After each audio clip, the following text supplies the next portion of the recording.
want to talk to you about something that some would say is fictional, but you would say, hold up, we don't know for certain, and that's Bigfoot. Everybody talks to me about. I'm romantic. I would like Bigfoot to exist. I've met people who swear they've seen Bigfoot, and I think the interesting thing is every single continent. So if we as human beings know that Bigfoot exists, the government would also know that they exist. And why do you reckon that they won't accept Bigfoots? And have you seen the Helens mountain excursion? Have you looked into it, and do you have any thoughts on it? And you know, I've had stories from people who you have to believe them. So there's something, I don't know what it is. I'm always open-minded.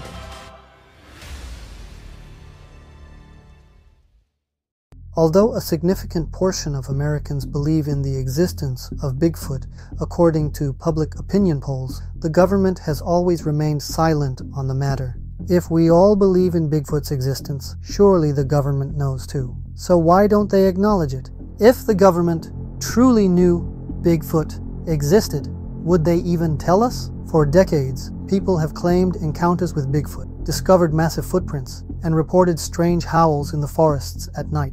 Yet, every time new evidence emerges, it somehow disappears. Why? Could someone really be hiding the truth from us? In this video, we'll explore the possible reasons why the government might not want to disclose Bigfoot's existence, along with insights from renowned researcher M.K. Davis. If you're ready, don't forget to like the video, because we're about to dive into one of the most mysterious aspects of Bigfoot lore. We all see the government maintaining silence on the Bigfoot topic, but amid this silence, something interesting happened. In February 2025, a noteworthy bill was introduced to the California State Assembly. This bill, Assembly Bill 666, proposed recognizing Bigfoot as California's official cryptid creature. In other words, a being dismissed as myth for decades had now entered official state-level discussion. The proposal was submitted by Assembly member Chris Rogers, who represents the area around Bluff Creek, the very site where the Patterson-Gimlin film was recorded. The rationale behind the bill was intriguing. Decades of local Bigfoot sightings, the creature's tourism potential, and the idea that the legend should be preserved as part of the state's cultural heritage. But according to some researchers, there might be a deeper meaning behind the bill. Perhaps the government now possesses too much information to stay silent. Perhaps the existence of Bigfoot is slowly being acknowledged. According to the Bigfoot Field Researchers Organization, the most recent sighting of the large, muscular, hairy, ape-like creature in California was in Humboldt County in September 2024. Records show that hikers heard screams from a large animal at Founders Grove, about 37 miles southeast of Eureka. There have been 48 reported sightings in Humboldt since 1957, and 3 children claim to have seen the creature near Eureka in broad daylight. Similarly, in February 2017, Washington State Senator Ann Rivers introduced a comparable bill, though it was ultimately not passed. Another well-known example in the United States dates back to 1970, when Washington Governor Dan Evans officially declared Sasquatch the state's official monster. In 1970, Governor Dan Evans issued a proclamation naming the Great Sasquatch as Washington's state monster. The proclamation was even accompanied by a tuft of hair allegedly taken from Sasquatch's right front shoulder. If we go further back, in 1969, Skamania County in Washington state passed an ordinance that made it illegal to harm Bigfoot, effectively classifying the creature as an endangered species. That law, with some revisions in 1984, is still in effect today. Other U.S. officials have also engaged with the Bigfoot topic for various purposes. In 2021, Oklahoma State Representative Justin Humphrey drew attention by proposing an official Bigfoot hunting season. The aim wasn't to hunt an undiscovered primate, but to boost local tourism through themed licenses and a bounty program. So we have this Bigfoot festival there in Honubby, starts in October, and so what we're trying to do is promote that festival promote that area, get people to come into that area, because we believe if they come to our area, they'll want to come back. They're going to tell their friends. They're going to bring people back. Again, what we're going to look at is by offering a bounty on Bigfoot. So what we want to try to do is offer a bounty of $25,000 for a real-life Bigfoot. We're going to offer the opportunity to buy licenses and buy tags. Now, our goal is not to kill Bigfoot. We want to make sure that everybody understands that we're not trying to shoot Bigfoot. What we want to do is trap Bigfoot. On the federal level, even the FBI once got involved. In the 1970s, Bigfoot researcher Peter Byrne convinced the FBI to analyze hair samples believed to belong to a Sasquatch. The FBI's lab tests, stored in an official Bigfoot file, later released decades afterward, concluded the hairs came not from an unknown primate, but from a deer. This unusual episode demonstrates that U.S. institutions have, at times, responded seriously enough to Bigfoot inquiries to warrant formal investigation. More recently, some officials have felt compelled to publicly deny the creature's existence. In 2022, after pranksters posted fake Bigfoot warning signs in Pennsylvania parks, a state conservation department spokesperson clearly stated that Bigfoot is not real and emphasized that the signs were unofficial and the agency does not recognize such creatures. In Australia, former Queensland Senator Bill O'Chee openly expressed his belief in the Yowie, the country's Bigfoot equivalent. O'Chee claimed that as a youth, he and others witnessed a 10-foot-tall, hairy creature in the wilderness in 1977, a story he still stands by decades later. Basically, we saw a Yowie. We didn't know what they were at the time. We saw a sort of hairy, ape-like thing that probably would have stood about 8 feet tall. It moved in a sort of slightly crab-like fashion. And we observed it for probably about half an hour. We went up afterwards, we saw where it had been lying down in the grass. The impression of the animal was very clear in the grass. We followed it up to the tree line where it had disappeared. I didn't go in, but it was obvious that there was a trail of destruction where it had gone, broken branches and so on. But they lost the track in there. The teachers and boys lost the track. I was one of 2 or 3 boys sitting at the edge of the tree line, looking back down the hill, and it apparently reappeared behind us, but we couldn't see it. That night, there was a lot of noise very late in the night, and when we woke up the next day, we found huge shrubs had been ripped out by the roots, thrown around the surrounding paddock, and that there were very large footprints in the soil. Now, I'm a fairly strong fellow, and there's no way even today I could have ripped plants that size out by my bare hands. So whatever it is immensely powerful. No, it wasn't mass hysteria because we didn't know what these things were. There was physical evidence, and importantly, there were masters there as well. When we came back, we were told we weren't allowed to talk about it. The masters didn't want the word getting out, but they'd seen the evidence as we had. While this account reflects a personal experience rather than official government policy, it is notable that a public figure would affirm a Bigfoot-like encounter.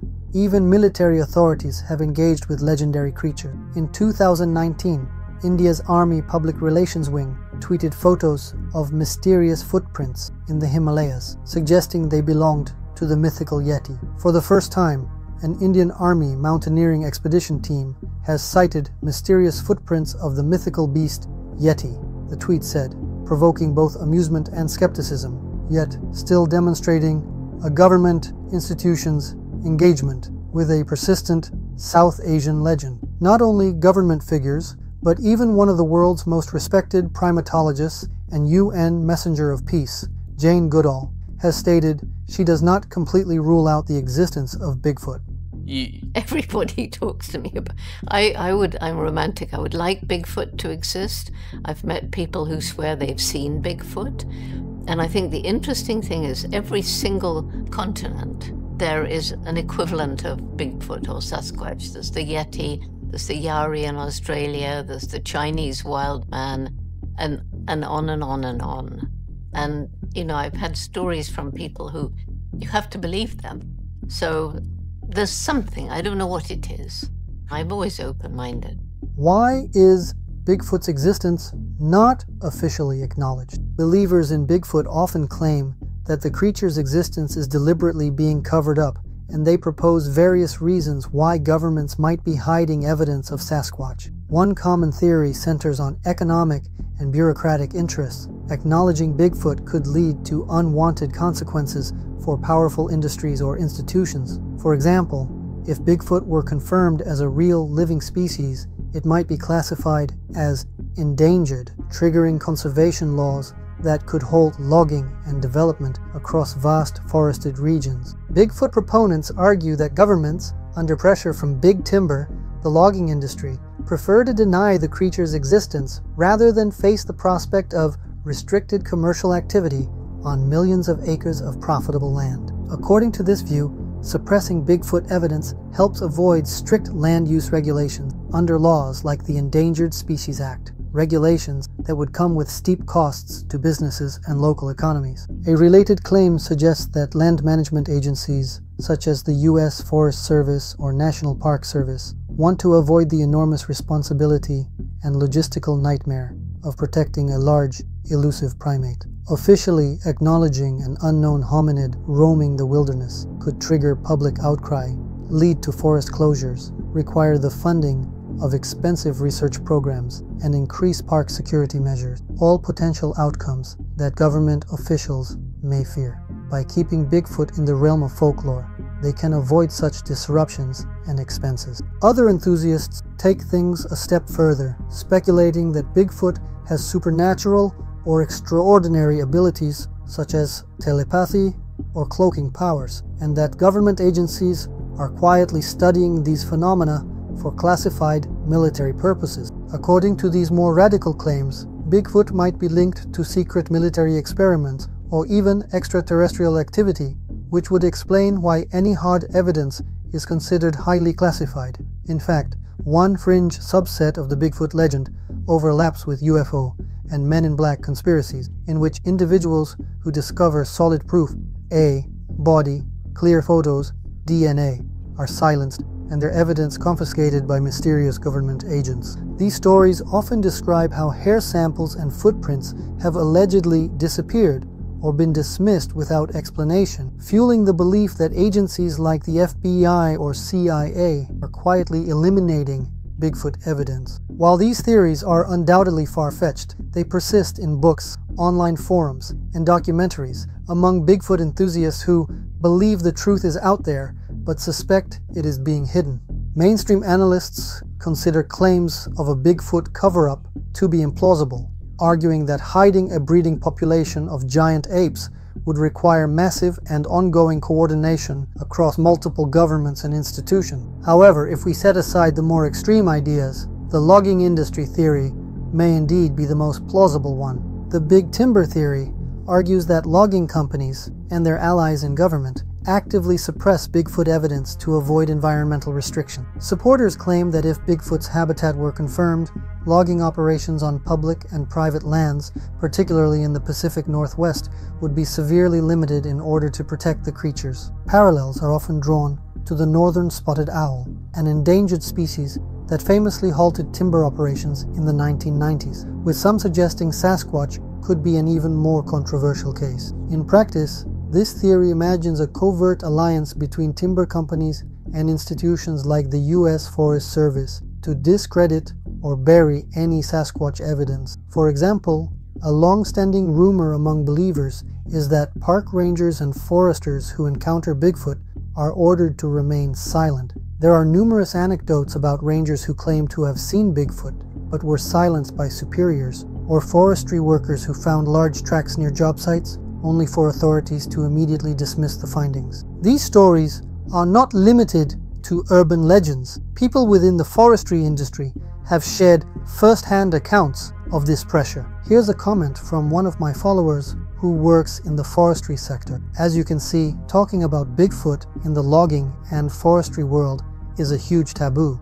Even something as simple as a Bigfoot crossing sign is frowned upon by employers. Discussing the topic is practically forbidden. This reinforces why some witnesses may choose to remain silent. For instance, several Bigfoot researchers claim that unidentified individuals believed to be government agents or timber company reps have confiscated trail cam footage or plaster casts of footprints from public lands and warned the witnesses not to speak out. These stories, while unproven, reinforce the idea that an organization is working behind the scenes to keep Bigfoot out of official records. According to a persistent legend, following the 1980 eruption of Mount St. Helens, government crews allegedly removed several charred Bigfoot corpses from the area under a veil of secrecy. This story is often interpreted as an industry/government cover-up aimed at preventing calls for wildlife protection in the blast zone. Although these tales remain unverified urban legends, they show just how deeply the idea of a forestry conspiracy has rooted itself in Bigfoot mythology. In reality, US officials have publicly denied any such cover-up. When questioned, authorities claim they have no verified evidence of Bigfoot's existence, and thus, nothing to conceal. For example, a representative from the Washington State Department of Wildlife clearly stated that Sasquatch is not recognized as a species and that claims to the contrary are not taken as factual. Skeptics also point out that the timber industry is not a single monolithic entity with universal secrecy, but consists of numerous competing companies. Any one of them, if in possession of real evidence, could expose a Bigfoot and gain fame and fortune, which undermines their supposed incentive to stay silent. On another front, it's alleged that park services and local authorities downplay Bigfoot sightings to avoid scaring off tourists, publicly acknowledging that a large, unknown creature roams popular hiking parks could, theoretically, deter visitors or create liability concerns. Officials worry that recognizing Sasquatch could incite mass hysteria or lead to armed thrill-seekers flooding the parks. By denying Bigfoot's existence, they aim to prevent panic and keep public attention focused on known wildlife. A recent case in Pennsylvania reflects this mindset. After fake Bigfoot warning posters appeared in state parks, officials promptly removed them to avoid alarm and reiterated, "Bigfoot is not hiding in our forests." In contrast, many rural communities have embraced the Bigfoot legend as a quirky driver of tourism, hosting Sasquatch festivals, selling merchandise, and attracting curious visitors. Indeed, some legislators, like the previously mentioned Oklahoma representative, see Bigfoot not as a threat, but as a marketing tool for tourism. Cryptozoology-themed tourism can inject money into remote regions. By one estimate, Bigfoot-related business in the U.S. generates over $140 million in annual revenue. For this reason, some researchers have suggested that local tourism boosters may prefer the Bigfoot mystery to remain unsolved. The logic is that as long as Bigfoot remains an intriguing possibility, but not confirmed, and thus not subject to restrictive protections, tourists will continue flocking to Bigfoot country to spend money on tours, museums, and souvenirs. A proven and captured Bigfoot would lose its mystery and allure, and instead become known as a dangerous, real creature. Likewise, a Bigfoot completely debunked could theoretically lessen the mischievous charm that draws visitors. However, this concept is less about actively concealing evidence and more about preserving the myth. In short, keeping Bigfoot mysterious seems to benefit certain industries and local economies alike. As long as it remains unconfirmed, it threatens neither forestry nor tourism. But what if one day it's truly captured? So, what do you think? If Bigfoot were confirmed to exist, what would its fate be? Share your thoughts in the comments. Do you believe this silence is a matter of vested interests, or is it just an urban legend? Don't forget to like the video and subscribe to the channel to stay updated on new content about Bigfoot. Now, I leave you with the thoughts of renowned Bigfoot researcher M.K. Davis, especially known for his analysis of the Patterson-Gimlin film, on the question, why doesn't the government reveal the existence of Bigfoot? And don't forget, you can also watch our full interview with M.K. Davis right here on the channel. So if we as human beings know that Bigfoot exists, government would also know that they exist. And why do you reckon that they won't accept Bigfoots? Do you think this is connected to maybe tourism or maybe foresting companies? I think it's most likely the forest companies. They have a lot to lose. They fought really hard to get into those sacred peaks because there were some mature redwoods in there, and the local people held hands, stood in front of the equipment and said, just run over us. And that's how much deep the feelings were. They were doing that. I'm sure they weren't doing that for a myth. They were, that's probably the biggest reason. And there may be some other reasons as well. So if Bigfoot is accepted and explained, do you think these forest companies wouldn't be allowed to get into those areas? No, probably not. It makes a difference whether a creature is on the endangered list or the extinct list. If he's on the extinct list, then they can go and get the trees. But if he's on the endangered list, they can't go get the trees. The law won't let them. So that locks up all the forests and all the resources for woodlands. And so they would rather them be declared extinct than endangered.